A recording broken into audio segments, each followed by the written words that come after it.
Le jour de leur mariage, Kelly et Jason Cochran ont échangé des vœux très inhabituels. Ils ont fait un pacte. En cas d'infidélité de l'un des deux, l'autre tuerait l'amant ou la maîtresse. Ça valait aussi bien pour elle que pour lui. Kelly a peut-être oublié cet accord quand elle a entamé une liaison avec Chris Reagan, un collègue de travail. Ou bien c'était calculé.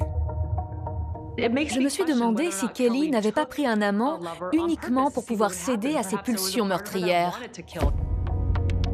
Cette femme a une personnalité dérangeante. Et bientôt, c'est son mari qui se retrouve sur la liste noire. Il était évident qu'il avait parfois des pensées suicidaires et qu'il était en train de sombrer. Elle s'en est rendue compte. Elle a peut-être eu peur qu'il parle trop et qu'il finisse par lui attirer des ennuis.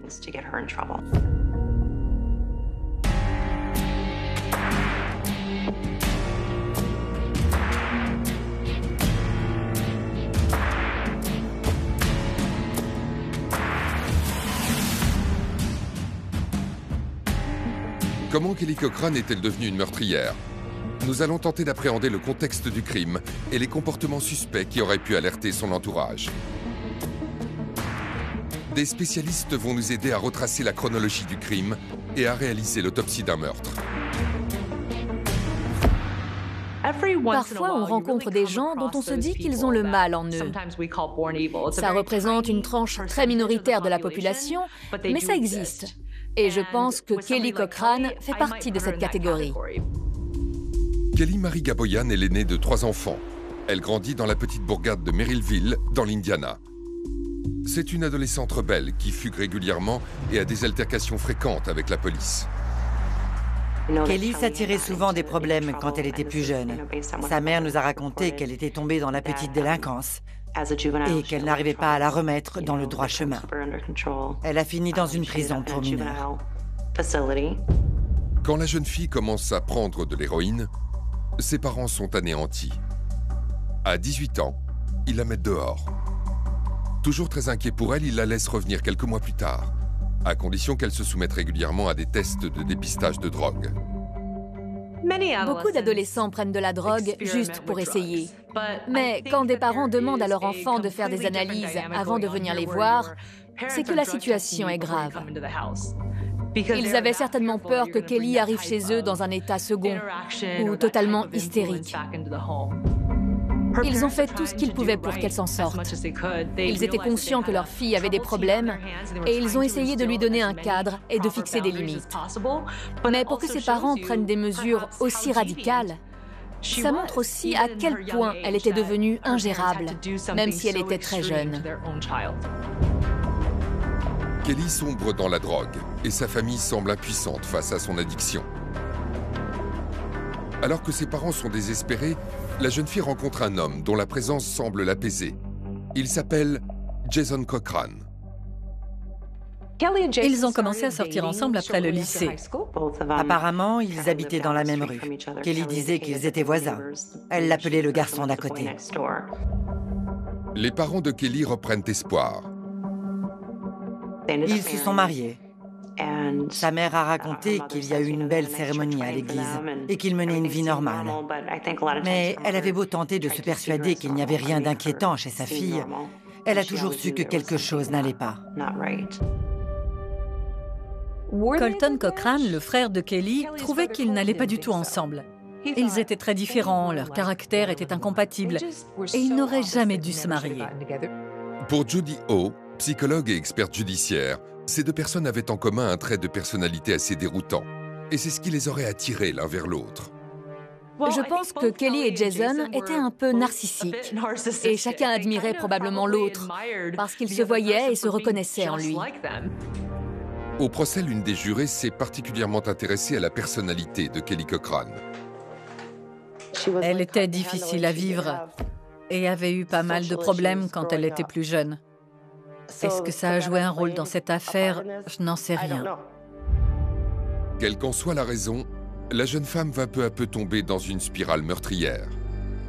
En 2000, tout semble aller pour le mieux pour les Cochran, qui ont l'air plus heureux que jamais. Walt Hammerman va devenir un ami proche du couple. Ils s'étaient rencontrés au lycée et ils formaient un couple ordinaire, sans aucun problème particulier. En tout cas, c'était l'apparence qu'ils donnaient. Et c'était comme ça que je les voyais. Les jeunes mariés s'installent à Hobart, dans l'Indiana.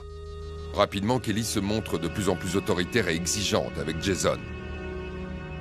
Jason donnait l'impression d'être quelqu'un de discret et de réservé, alors que Kelly a toujours été une femme avec du tempérament et assez autoritaire. Walt Hammerman a fait la connaissance de Jason sur des plateformes de jeux en ligne. C'était Kelly qui dirigeait tout dans la maison. C'était elle qui décidait de tout concernant tous les aspects de leur vie. Elle faisait la cuisine, tenait les comptes, remplissait le frigo, etc. Lui n'avait pas vraiment son mot à dire. Il faisait ce qu'il pouvait pour la rendre heureuse. Kelly tenait son ménage d'une main de fer. Comme elle avait plusieurs emplois, elle subvenait aux besoins du couple. C'était elle, le chef de famille. Aujourd'hui encore, savoir qui était le dominant et le dominé au sein de leur couple ne met pas tout le monde d'accord. Après avoir analysé les preuves parmi lesquelles le contenu de certains SMS qu'ils avaient échangés, j'en ai conclu que Kelly n'était pas quelqu'un d'aussi tyrannique que ça. Au fil du temps, la jeune femme est de plus en plus déçue par la vie à deux. Elle a commencé à prétendre que Jason avait changé. Elle disait « Avant, c'était l'amour de ma vie, il était toujours de bonne humeur et insouciant. Mais sa personnalité est devenue plus sombre. C'est comme s'il y avait une lueur diabolique dans ses yeux. Ce n'est plus l'homme que j'ai épousé. » On a découvert que Jason avait passé des appels et envoyé des textos dans lesquels il rabaissait sa femme. En 2013, les Cochrane décident de changer radicalement de vie, ce qui surprend leur entourage. Ils quittent la région de Hobart pour déménager à 630 km de là. Ils s'installent dans la péninsule supérieure du Michigan, où ils ne connaissent personne. Kelly et Jason Cochrane n'étaient pas originaires d'Iron River. Un jour, comme ça, ils sont venus s'installer ici et ils ont fait irruption dans notre vie. Quand j'ai interrogé Kelly et Jason Cochrane, j'ai commencé par leur demander pourquoi ils avaient quitté l'Indiana pour la péninsule supérieure. Kelly m'a répondu que son mari avait des problèmes de santé et que l'usage du cannabis thérapeutique était autorisé dans l'État du Michigan.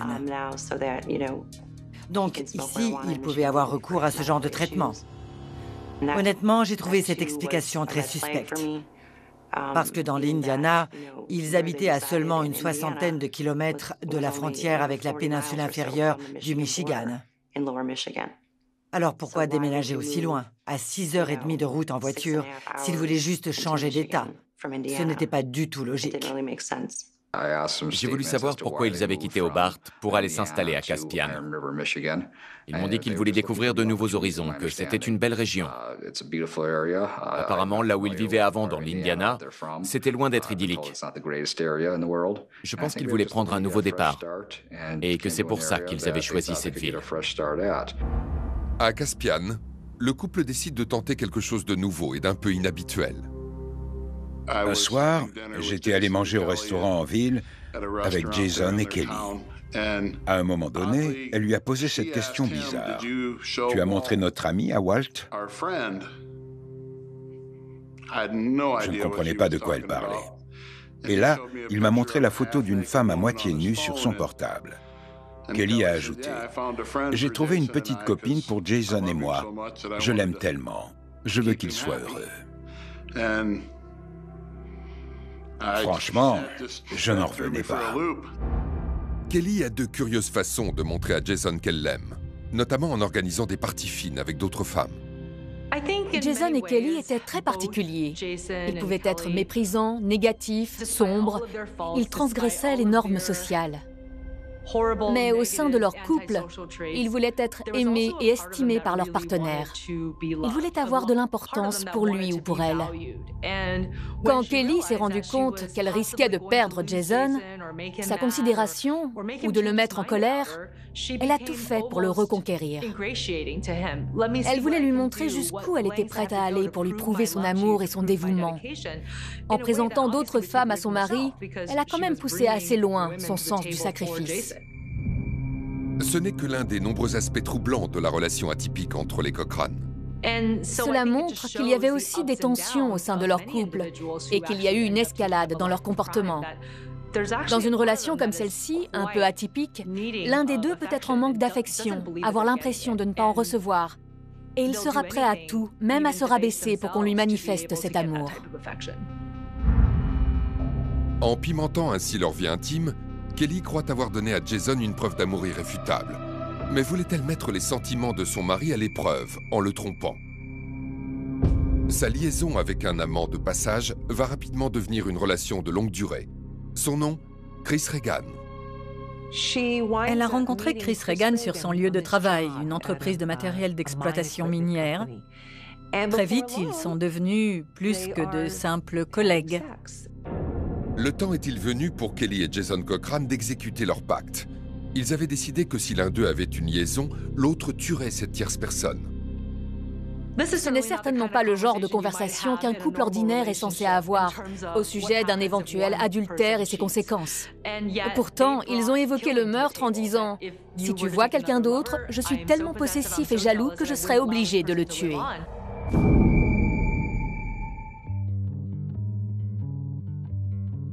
En 2014, peu après leur déménagement à Caspian, dans le Michigan, Kelly Cochrane entame une liaison avec un collègue. À l'origine, Chris Regan s'était installé dans la région pour être près de sa petite amie, Terry O'Donnell, une institutrice. Il était rapidement tombé amoureux d'elle et de son cadre de vie. C'est très beau ici. Il y a beaucoup de lacs et de rivières. Depuis qu'il était à Iron River, c'était surtout ça qui plaisait à Christopher, la nature, la forêt. La région est magnifique et les gens sont très sympathiques. Mes collègues de travail sont adorables. Terry a eu le coup de foudre pour Chris, un vétéran de l'armée de l'air. Quand Chris me regardait, c'est simple, ça me faisait fondre. Il avait un charisme incroyable et il vous donnait l'impression qu'il n'y avait que vous au monde.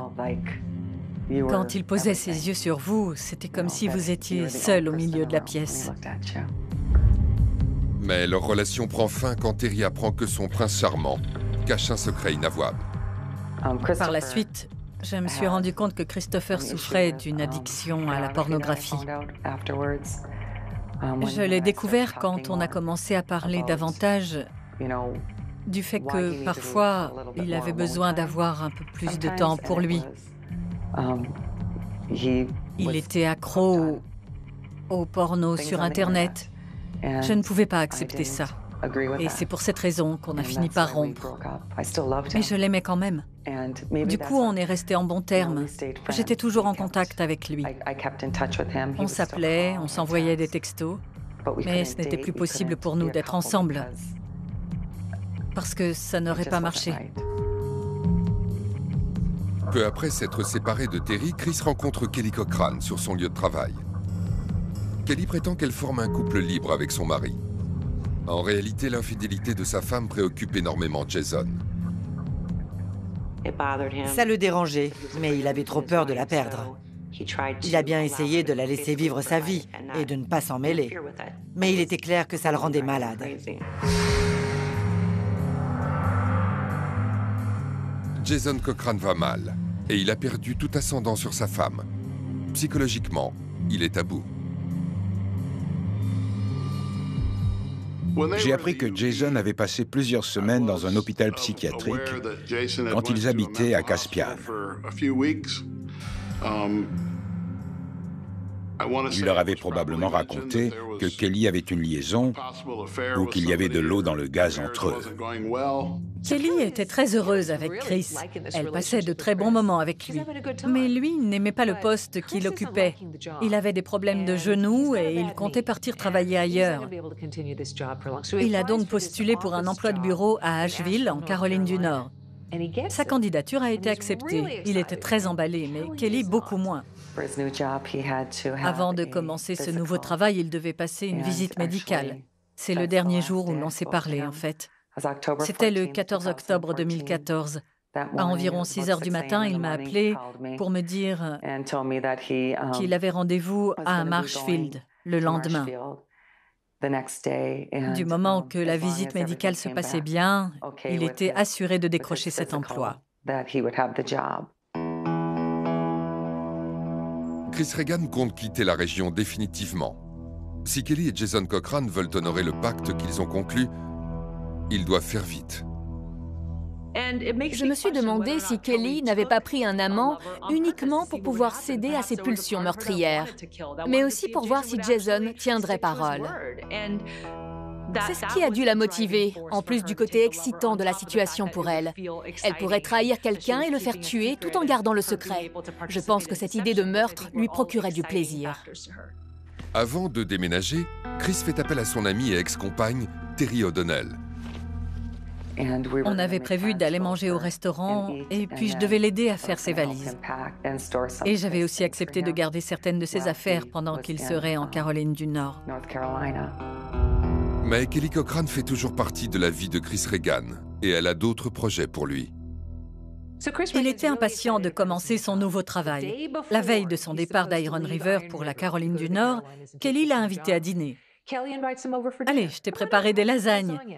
Et il y a peut-être une autre surprise qui t'attend. » Quand il est arrivé, ils se sont d'abord mis à table, puis ils sont passés aux choses sérieuses. Et alors qu'ils étaient dans les bras l'un de l'autre et que leurs corps étaient intimement mêlés, le mari de Kelly est arrivé sans faire de bruit derrière Chris. Lui, il était encore en train d'enlacer sa femme. Et son mari a appuyé sur la détente. Il a tué son rival d'une balle de fusil de chasse dans la tête. Vous imaginez la scène? Et pendant qu'elle le tenait contre elle, Kelly savait ce qui allait lui arriver. Elle a vu son mari lever son fusil et le pointer sur la tête de cet homme. Il y a eu une seule détonation assourdissante, et le sang et les débris de cervelle ont dû jaillir un peu partout, y compris sur Kelly. Elle devait être couverte de sang et de morceaux de cervelle provenant d'un homme avec qui elle était en train de faire l'amour. Ils ont tué Chris et après ils ont étendu une bâche par terre et ils ont commencé à découper son corps en morceaux. Ils se sont servis d'une scie sabre électrique. Kelly a déclaré plus tard qu'elle était sortie de la pièce pour aller chercher une rallonge. Ils se sont acharnés à démembrer le cadavre à l'aide de la scie, puis ils ont mis les différentes parties dans des sacs poubelles. Ensuite, ils les ont chargés dans leur pick-up. Ils ont pris la scie électrique, la bâche, et ont tout brûlé dans un incinérateur de jardin. Ils ont emballé les cendres et sont allés les jeter dans un endroit qui s'appelle Caspian Pit. C'est un plan d'eau situé au cœur de cette région minière. Et pour finir, ils se sont débarrassés des sacs poubelles contenant les morceaux de corps dans la forêt. Kelly et Jason ont honoré leur vœu de mariage et un homme est mort. Sans nouvelles de Chris pendant plusieurs jours, Terry O'Donnell est très inquiète. Je l'ai inondé de textos, mais ça n'a servi à rien. D'habitude, il répondait tout de suite, ou quand il était en pause, s'il était au travail. Au début, je me suis dit qu'il était débordé. Il devait faire ses valises et trouver un appartement à louer en Caroline du Nord. Mais une semaine s'est écoulée sans qu'il donne signe de vie. J'ai fait la connaissance de Terry O'Donnell le 27 octobre 2014. Elle est arrivée au poste de police alors que je m'apprêtais à rentrer chez moi. Elle était bouleversée, en larmes. Là, elle m'a dit qu'il avait dû se passer quelque chose de grave. Son ami avait disparu. Il ne s'était plus manifesté depuis le 14 octobre. Et l'un de ses collègues avait vu son véhicule garé sur une aire de covoiturage à l'est de l'Iron River. J'en ai parlé à des collègues, je leur ai demandé conseil parce qu'il était introuvable. J'étais allée à son appartement, j'avais frappé, il n'y avait personne. Tout le monde me disait que j'étais parano et que je m'inquiétais pour rien. Ils étaient en contact pratiquement tous les jours. Donc, quand elle n'a pas pu le joindre, elle a trouvé ça suspect. L'un de mes amis, qui était aussi l'un de ses collègues, m'a dit qu'il n'était pas venu travailler depuis plus d'une semaine. Là, j'étais vraiment morte d'inquiétude. Et puis, il m'a dit qu'il avait vu la voiture de Chris garée sur l'aire de covoiturage de Bates Township. Ce soir-là, je me suis rendue sur place. Effectivement, sa voiture était là. Il y tenait comme à la prunelle de ses yeux. J'ai jeté un coup d'œil à l'intérieur du véhicule. Sa genouillère était dedans. Il y avait aussi des bouteilles d'eau et un bonnet en laine. Mais je n'ai pas pu l'ouvrir. Elle était fermée à clé. Et puis j'avais peur qu'il soit dans le coffre. J'étais en panique. J'étais terrifiée. Je savais qu'il lui était arrivé quelque chose. Terry m'avait dit où travaillait Chris. Et il se trouve que je connaissais très bien la DRH de cette entreprise. Je l'ai appelée pour lui demander si elle avait les coordonnées de ses amis, pour savoir qui contacter et tenter de le localiser. À ce moment-là, la directrice des ressources humaines m'a expliqué que Chris n'avait pas vraiment beaucoup d'amis. Il y avait juste seulement 2 ou 3 personnes qu'il voyait régulièrement. Et le bruit courait qu'il avait une liaison avec une femme mariée, qui était aussi une de leurs employées. Je lui ai demandé de qui il s'agissait. Elle s'appelait Kelly Cochran. Terry est déjà au courant. Elle a le sentiment que la maîtresse de Chris sait peut-être ce qui lui est arrivé. J'ai continué à chercher Christopher. Je parcourais des kilomètres à pied dans la forêt. Je passais souvent derrière la maison des Cochran. J'essayais de trouver des indices. Quand j'ai su qu'ils avaient un gros chien, dès que j'entendais un chien aboyer, je sursautais. J'avais peur que Kelly découvre que c'était moi qui avais signalé la disparition de Christopher à la police, que c'était ma démarche qui avait déclenché une enquête et que son mari s'en prenne à moi. Une découverte capitale va bientôt incriminer Jason et Kelly Cochran dans cette mystérieuse disparition. Un post-it expliquant comment aller chez eux est retrouvé dans la berline de Chris Regan. Mon adjointe est allée inspecter la voiture de Chris Regan, qui était garée sur l'aire de covoiturage. Elle l'a ouverte et fouillée pour s'assurer qu'il n'y avait pas de corps dans le coffre ou ailleurs. C'est là qu'elle a vu un petit papier sur lequel était noté un itinéraire. Il se trouvait sur l'un des sièges avant. Elle m'a dit qu'elle ne comprenait rien aux indications, mais l'endroit où il a été découvert était révélateur. Et l'itinéraire qu'elle m'a décrit correspondait exactement à celui que venait de me donner le shérif adjoint pour se rendre chez Kelly Cochran. Ça m'a tout de suite alertée. L'inspectrice Laura Friso est désormais convaincue que Chris Regan a été tué le soir où il s'est rendu chez Kelly Cochran. Mais elle va devoir le prouver.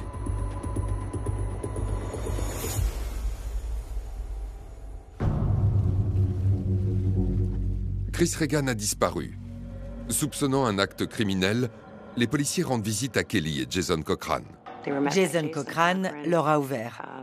Il semblait agacé et leur a dit que Kelly n'était pas là. L'un des agents avait vu les rideaux bouger à l'une des fenêtres à l'étage et avait aperçu une silhouette. Donc, il avait indiqué au sergent qu'il y avait quelqu'un d'autre au domicile. Pendant qu'ils étaient en train de discuter avec Jason, Kelly est arrivée. Elle est sortie pour discuter avec eux dehors. Elle a reconnu qu'elle avait une liaison avec Chris. Elle savait qu'il était censé passer une visite médicale pour son nouveau travail. Mais elle a affirmé qu'elle l'avait vu pour la dernière fois le 12 ou le 13 octobre. La police est parvenue à établir le fait qu'il y avait un lien entre les Cochran et la victime, Chris Regan. Le véhicule du disparu a été retrouvé sur une aire de covoiturage à proximité. À l'intérieur, il y avait un post-it jaune avec un itinéraire menant au domicile des Cochran. On a demandé à Kelly si elle ne trouvait pas ça bizarre que la voiture de Chris soit stationnée à cet endroit. Elle a fait cette réponse « C'est vrai, c'est très bizarre, surtout qu'il adorait cette voiture ». Elle s'exprimait déjà au passé. Ça a interpellé ma collègue. Il n'avait encore rien dit sur le fait qu'il ait pu être assassiné et qu'il était porté disparu. Pourtant, elle parlait de lui comme s'il n'était plus de ce monde. J'avais compris que Christopher était mort. Je savais qu'il lui était arrivé quelque chose, qu'une personne s'en était prise à lui. Les policiers partagent les craintes de Terry. Ils sont convaincus que Chris a été tué et tiennent les Cochran pour responsables. Ils n'ont aucune preuve matérielle et pas de corps. Mais ils ont face à eux un suspect très nerveux. Il y a quelque chose qui m'a frappé durant l'interrogatoire de M. Cochrane. Dès qu'il est entré dans la pièce, il a craqué et s'est mis à pleurer. Il s'était penché sur sa vie et sur ses problèmes de santé. Ça m'a surprise. J'ai trouvé son comportement très inhabituel. Pour moi, c'était un signe de culpabilité, de grand stress ou d'angoisse, je ne sais pas. Mais en tout cas, ce n'était pas normal.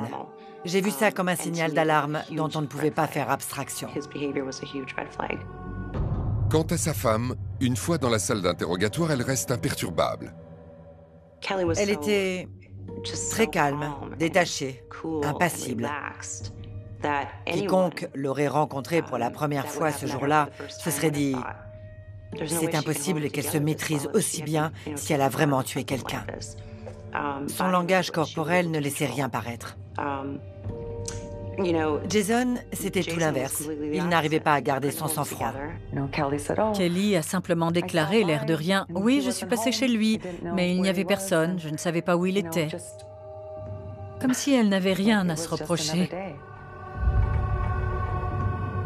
5 mois passent et toujours aucun signe de Chris Regan. Convaincu qu'il a été tué, la police poursuit ses investigations.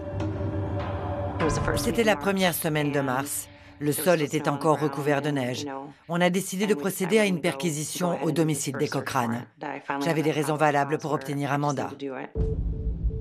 Mars 2015. La fouille du domicile des suspects ne donne rien. Où est donc le corps de Chris Regan?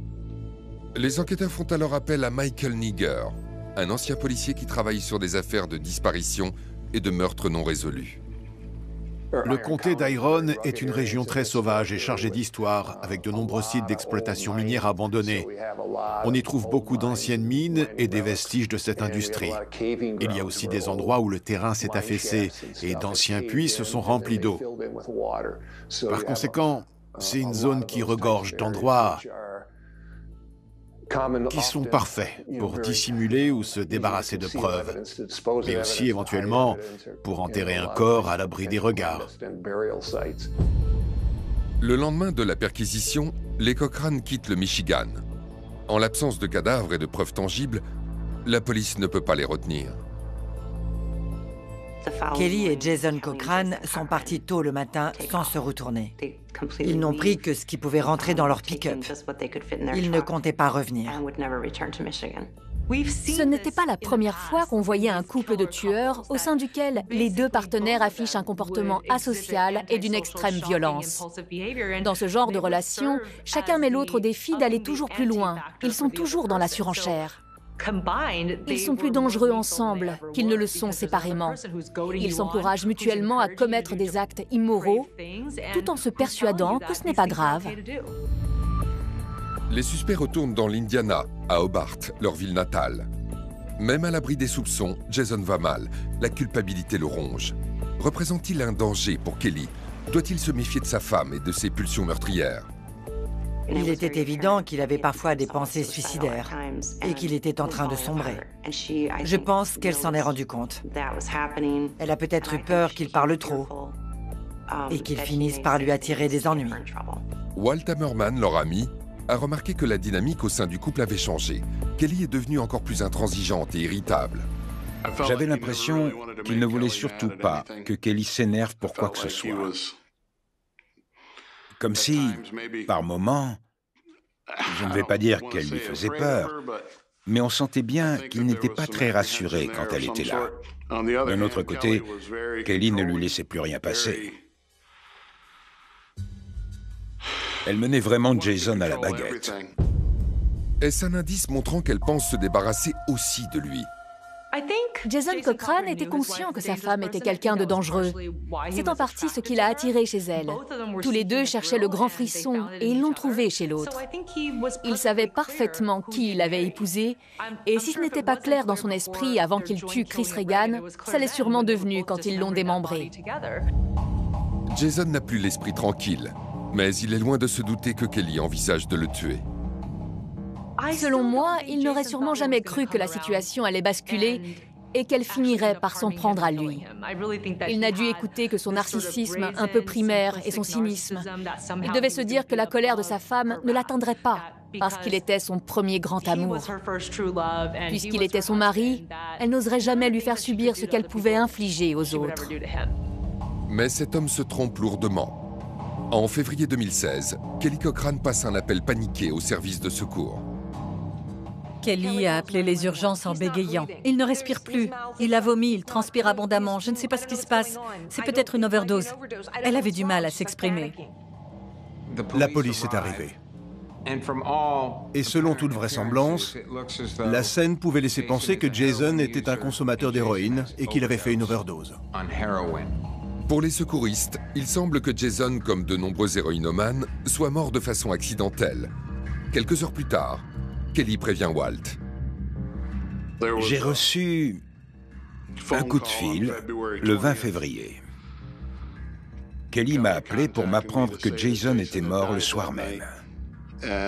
Tout de suite, ma femme m'a dit, c'est elle qui l'a tué. Au début, pour moi, elle racontait n'importe quoi. Et puis, au fil du week-end, elle a réussi à me convaincre que je devais prendre contact avec les services de police de la péninsule supérieure. Il fallait que je les informe du décès de Jason.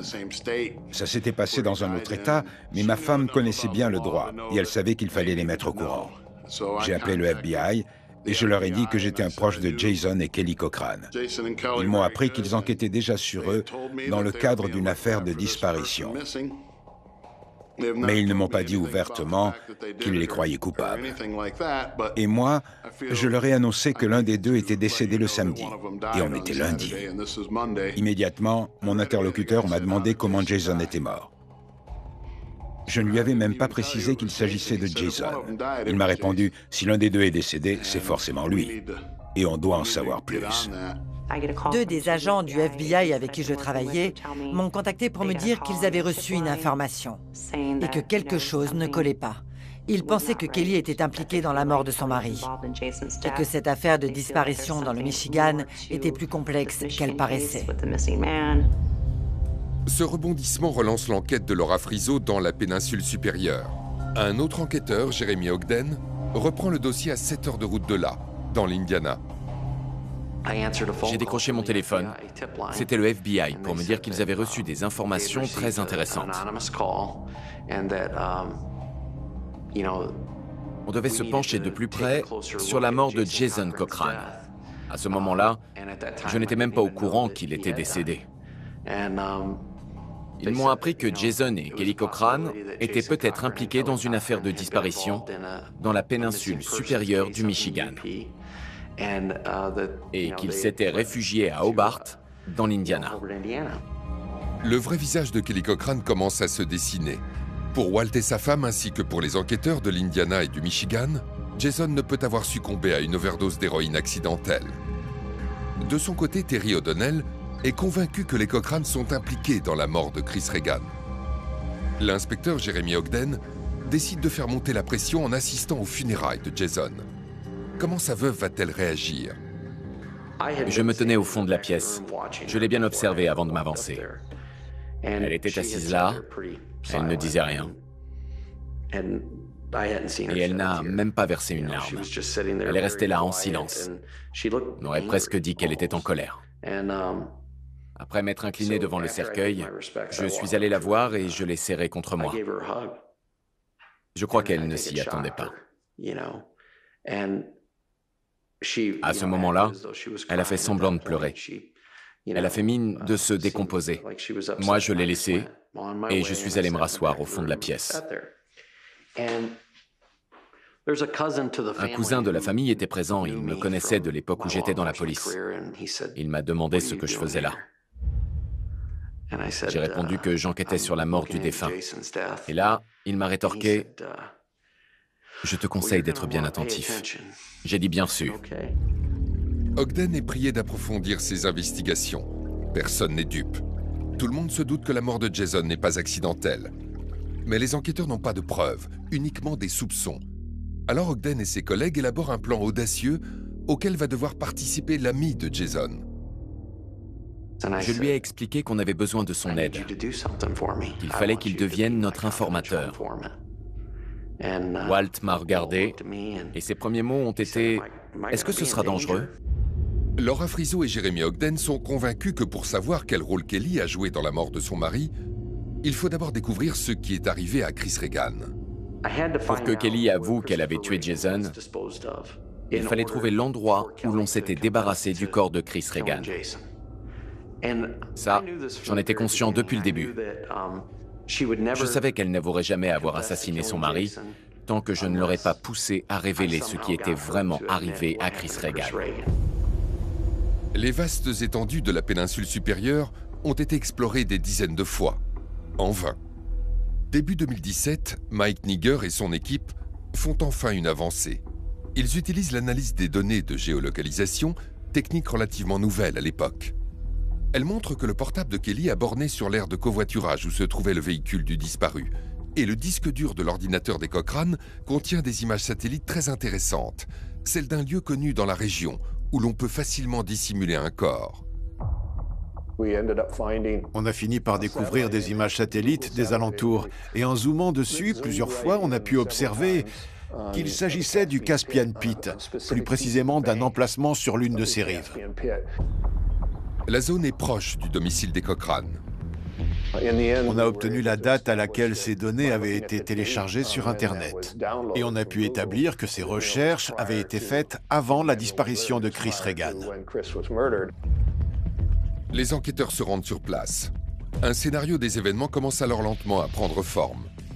Un incinérateur assez gros pour y brûler des morceaux de corps est sorti de l'eau. Sa taille et sa forme correspondent à un espace vide dans le jardin des Cochrane. Laura Friso a fait appel à des plongeurs de la police d'État. Dans le plan d'eau, ils ont retrouvé l'incinérateur qui avait servi à faire disparaître le cadavre. Et l'endroit n'était vraiment pas loin de la maison des suspects, tout juste à quelques rues de là. Sans les arbres qui cachaient la vue, on pouvait pratiquement l'apercevoir de leur jardin. Dans l'Indiana, Jeremy Ogden convoque à nouveau Kelly Cochrane pour un interrogatoire. Elle élude les questions concernant la découverte de l'incinérateur dans le Caspian Pit. Et elle invente un prétexte pour expliquer sa présence sur l'aire de covoiturage. La prochaine étape consiste à la piéger pour obtenir les preuves qui confirmeraient qu'elle est bien une meurtrière. Une fois que son mari a ôté la vie à son amant, conformément au pacte qu'ils avaient conclu le jour de leur union, elle lui en a beaucoup voulu au final. Au fond d'elle, elle pensait peut-être qu'il l'avait privée de la seule chance qu'elle aurait dans sa vie de connaître le véritable amour. C'était une adolescente toxicomane, une épouse qui, le jour de son mariage, avait fait le serment de tuer. Kelly Cochrane est la suspecte numéro 1 dans 2 affaires de meurtre. Pour prouver sa culpabilité, les enquêteurs d'Iron River dans le Michigan et de Hobart dans l'Indiana collaborent. Et ils sollicitent son ami Walt Hammerman pour lui tendre un piège. J'ai discuté avec Walt pendant 5 minutes et je lui ai dit « Vous êtes tout à fait le type d'homme qu'un inspecteur espère voir arriver pour l'aider dans son enquête. » Je lui ai expliqué qu'on avait besoin de son aide. Il fallait qu'il devienne notre informateur. Je devais raconter à Kelly que Jason m'avait envoyé une lettre quelque temps auparavant. Il voulait que je la garde au cas où il lui arriverait quoi que ce soit. Et il fallait que j'enregistre notre conversation téléphonique. Tu enverras ce courrier à Laura Friso, la chef de la police d'Iron River. N'ouvre pas la lettre se trouvant dans cette enveloppe, signée Quack Quack, le surnom de Jason. Au début, j'étais vraiment sceptique. Elle était trop intelligente. En plus, elle savait qu'on surveillait ses faits et gestes, surtout depuis que son mari était mort. C'était impossible qu'elle tombe dans le piège. Mais à ce stade, j'aurais tenté n'importe quoi. J'ai appelé Kelly. Elle était occupée, ça tombait bien, ce serait bref. J'ai su par la suite qu'elle était chez les parents de Jason. Je lui ai raconté que Jason m'avait envoyé une lettre que je devais garder précieusement. Il m'avait expliqué que s'il arrivait quelque chose à l'un des deux, je devais la faire parvenir à la police de la péninsule supérieure. Là, elle s'est mise à sangloter, à pleurer. Elle m'a supplié de ne pas le faire. Je m'en souviendrai toute ma vie. La meurtrière est sur le point de se compromettre. Il y a eu un gros blanc. Elle a pris une grande respiration. À ce moment-là, moi aussi, j'ai retenu mon souffle. Et puis elle a fini par dire « N'envoie pas cette lettre. Ne fais pas ça, déchire-la. » Peu importe les mots qu'elle a utilisés. Ça voulait dire « Ne te mêle pas de ça. Et ne me mêle pas à ça. Ne me fais pas ça. » Pendant 30 secondes, je me suis dit que c'était la plus belle prise de ma carrière. Parce qu'elle avait vraiment mordu à l'hameçon. Kelly Cochran est convaincue de l'existence de cette lettre. Elle sait que les jeux sont faits. Alors elle commence à parler et révèle son vrai visage. Ces criminels continueront à se taire tant que vous ne les aurez pas acculés. Mais quand ils ont compris qu'ils ont perdu la partie, ils se mettent à table. Au début, ils n'ont pas envie d'en parler à qui que ce soit parce que dans leur esprit, ils sont encore en mode survie. Ils cherchent à se protéger, tout pour éviter d'aller en prison. Ils ne veulent pas qu'on sache ce qu'ils ont fait. Mais une fois qu'ils sont démasqués, ils s'empressent de tout raconter, parce qu'ils veulent que tout le monde voie qui ils sont vraiment. Jérémy m'a envoyé un mail que j'ai ouvert immédiatement. Il contenait une copie de l'enregistrement de la conversation téléphonique. J'ai pensé que ça s'était mal passé parce qu'il ne m'avait rien dit. Donc, j'étais assise à mon bureau, j'ai ouvert le fichier audio et quand je l'ai écouté, j'ai failli tomber de ma chaise. Je me suis dit, c'est bon, il la tient. Elle m'a raconté que son mari et elle avaient conclu une espèce de pacte le soir de leur mariage. Elle m'a expliqué en quoi ça consistait, à savoir que l'un était censé tuer l'amant ou la maîtresse de l'autre. Alors, je lui ai rétorqué, donc ça veut dire que vous êtes responsable de la mort de Chris Regan. Kelly avoue que Chris est mort chez eux à Caspian. Les enquêteurs la conduisent alors au Caspian Pit. En fin de compte, on s'est rendu dans la zone qu'on avait identifiée. J'étais accompagnée du maître chien et de son chien détecteur de cadavres. En moins de 10 minutes, on a découvert le crâne de Chris Regan. Ce jour-là, elle nous avait aussi indiqué où elle avait jeté l'arme. L'équipe de plongeurs de la police d'État du Michigan l'a effectivement retrouvée. Kelly prétend que Jason l'a surprise en plein ébat sexuel avec Chris, au sommet de l'escalier menant au sous-sol. Fou de rage, il aurait tué Chris d'une balle de fusil de chasse dans la tête. Par la suite, durant son procès, elle déclarera avoir assassiné son mari pour venger la mort de son amant. Cette partie de l'histoire, du moins, est peut-être vraie. Kelly était quelqu'un qui n'était pas du tout nuancé. Pour elle, c'était tout blanc ou tout noir. Il n'y avait pas d'entre-deux. Mais la vie est plus complexe que ça. Ce n'est jamais tout l'un ou tout l'autre. Et ça lui posait beaucoup de problèmes. À mon avis, c'est pour cette raison que Kelly a finalement décidé de se venger en s'en prenant à son mari. Il avait ôté la vie à son amant, conformément au pacte qu'ils avaient conclu le jour de leur mariage. Mais finalement, elle lui en a beaucoup voulu de l'avoir fait. Au fond d'elle, elle pensait peut-être qu'il l'avait privée de la seule chance qu'elle aurait dans sa vie de connaître le véritable amour.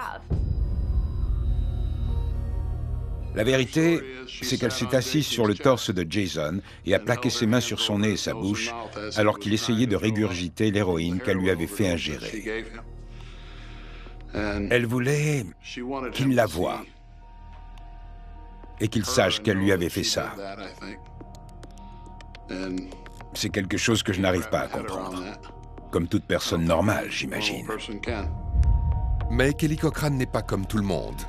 C'est une meurtrière qui pensait que ses actes ignobles étaient justifiés. Après le meurtre de Chris Regan, Kelly a voulu se venger de son mari. Même si elle avait sa part de responsabilité dans ce crime et qu'elle l'avait aidé à découper son amant. Il y avait même une rumeur qui disait qu'elle aurait servi les restes à des amis et des collègues pendant un barbecue. Mais plus tard, elle a fait volte-face et décidé que Jason allait payer de sa vie le fait d'avoir pris celle de son amant. Elle estimait que ça n'avait pas été son choix de faire disparaître cet homme, et donc que son mari devait mourir. Le procès de Kelly Cochran se tient en mai 2017 dans le Michigan. Elle est déclarée coupable de meurtre, de vol, de dissimulation du décès d'un individu et d'entrave à la justice concernant le décès de Chris Regan. Le verdict est unanime.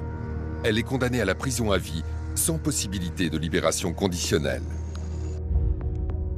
Au cours du procès, on a entendu des témoignages sur son enfance. Il y a eu beaucoup de questions. Était-elle déjà ce genre de personne, une tueuse en puissance? Même sa mère est venue raconter qu'elle avait eu de graves problèmes psychologiques à l'adolescence. Elle était peut-être comme ça depuis toujours. Parfois, on rencontre des gens dont on se dit qu'ils ont le mal en eux. Ça représente une tranche très minoritaire de la population, mais ça existe. Et je pense que Kelly fait partie de cette catégorie.